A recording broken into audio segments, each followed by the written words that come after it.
O abastecimento de água sempre foi uma preocupação humana.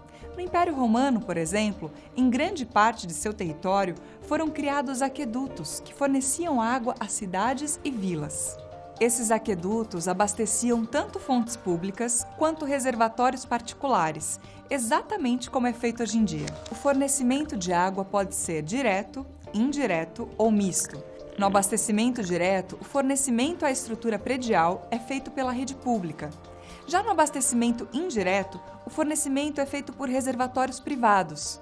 E no abastecimento misto, parte do fornecimento é público, enquanto o restante é feito por reservatórios. No Brasil, grande parte das residências possuem reservatórios que são utilizados, em sua maioria, quando não há fornecimento da rede pública.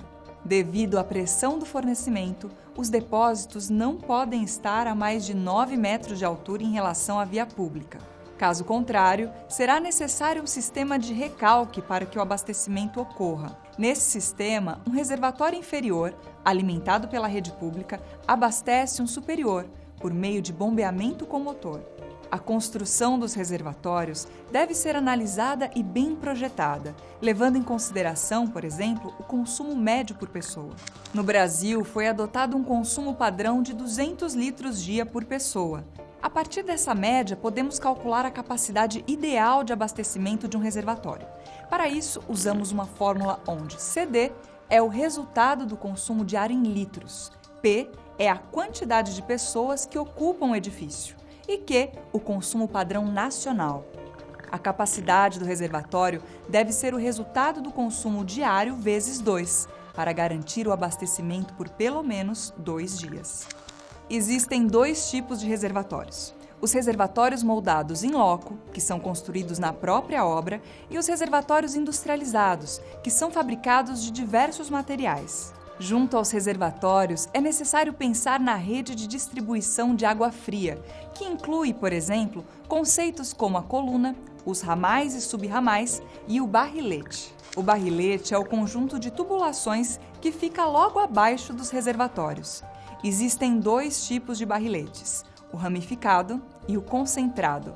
O ramificado é o mais econômico, porque utiliza pouca tubulação, e o concentrado é o mais seguro, porque apresenta os registros de operação numa área restrita. Já as colunas, os ramais e os subramais são as tubulações que aparecem após o barrilete. Elas são responsáveis por alimentar os diversos pontos de consumo da edificação. Ao planejar a instalação do sistema de água fria, é importante desenhar os detalhes de cada ambiente em perspectiva isométrica. A escala do desenho normalmente é de 1:20 ou de 1:25, e as posições e encaminhamento das tubulações verticais da edificação devem ser detalhadas. Agora é com você! Esboce projetos hidrossanitários e pesquise mais sobre o assunto. Eu fico por aqui. Bons estudos e até mais!